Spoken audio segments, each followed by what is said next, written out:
Hey guys, Dave from Saber Belt. Another unboxing for you.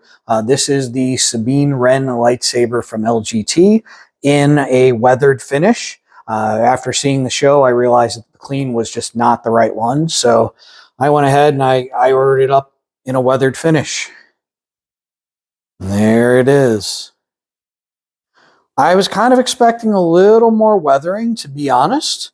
So this is more just kind of a satin finish.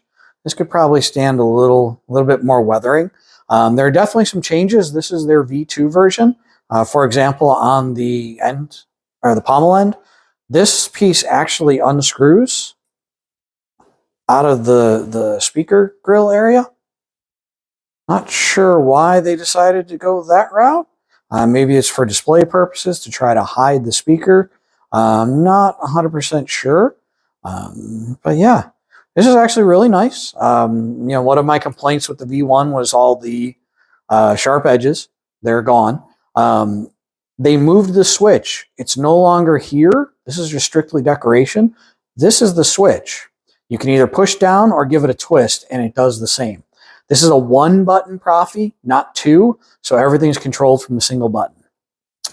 Still, again, really nice saber. Let me show you everything that comes with it so that you can see. When it comes from LGT, I throw in this little screw hex key so that you have that. It does come with the stand. You just saw me put it on one of mine that are already together. This is just brand new, was in the box. Does come with the USB-C charging cable. I'll show you the chassis in a moment. So you can either pull the battery and charge it, or you can charge directly in the chassis. So that's pretty neat. Screw bag, of course. It does have a little, up in the camera, does have a little card on how to use Proffie. I keep going to the other side of the camera. I moved everything. I apologize. I did opt to have it come with a blade plug, and they actually sent me one of these pixel blade plugs.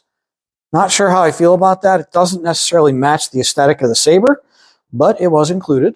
I always include one of the belt clips with the little D-ring on it. There you go, you can kind of see the D-ring there. So it's a little all-in-one, just generic clip. And this actually includes the display emitter with the shroud pieces on it already. That was one of the things that I mentioned when I got the V1, is the shrouds had to be moved from the blade emitter to the display emitter. So I didn't think it quite looked right. Those screws were pretty tiny. I was afraid of losing them, so I'm glad that they went ahead and changed that.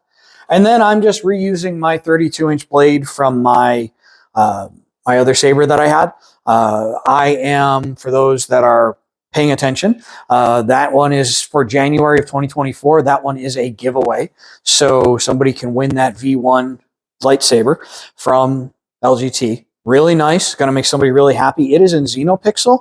I made the decision to put everything over into Proffie for my own personal sabers. So, yeah. Before I put that in there, just so you guys see, the screws are here and here, but just like the XenPixel one, you can kind of see it. There's a third screw underneath this shroud. So if you are going to put a blade in there, leave it in there, never take it out, and you want to make sure it's extra secure, I advise taking this shroud piece off and putting that extra screw in there. If this is just going to be on display or walking around a little bit, showing it off, I would absolutely say you are perfectly fine to just use the two screws. So let's put this in here. Let's fire this up. I said I was going to show you the chassis. I just made a liar out of myself, didn't I? Well, let's show you the chassis before we fire this up, shall we?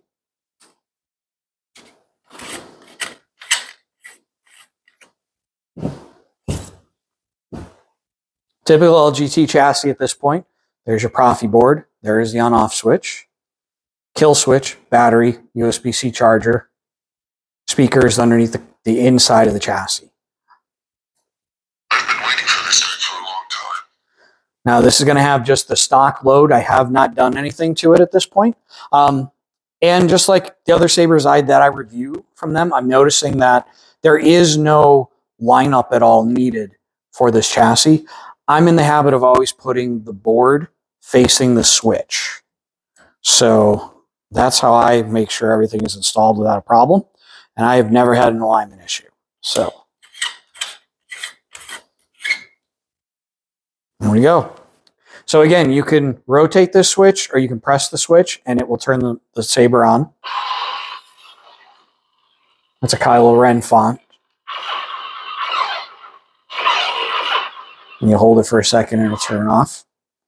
Hold it for a second, let go. It changes fonts. The dark sword. Ascension. You and I will be working much more closely from now on. They do like the Sith fonts, I'm noticing. Good for nothing, Jedi. Fulfill your destiny. You will be an empress. We will be one. They definitely like the evil stuff. You have hate, you have anger, but you don't use them.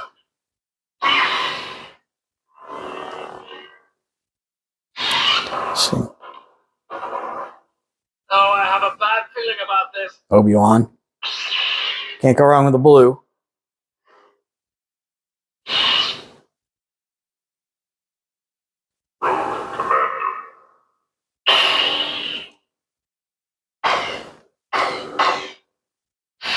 So yeah, no necessarily green font right off the get-go. I will have to go ahead and play with that a little bit and make sure I get a green font on there for when I do the load. I do have Kyberphonics Nomad, not Nomad. This is going to be Sabine, so that's the Spectre 5. That's going on here. I just have to go ahead and do that. Yeah, there it is, all in all its glory. Really nice saber. Again, I think weathering is a little bit light on this, but I do like kind of the satin finish. It is definitely a nice blank canvas to absolutely do what you want to do with this. Keep your eyes open. There's going to be another video comparing this and TXQ's Sabine lightsaber. So we're going to be able to see both of those in action together next to each other, and you can make a decision which one is right for you. That's it for the unboxing. I hope you liked it. It's available on the site now. Thanks for watching, guys. I'll see you.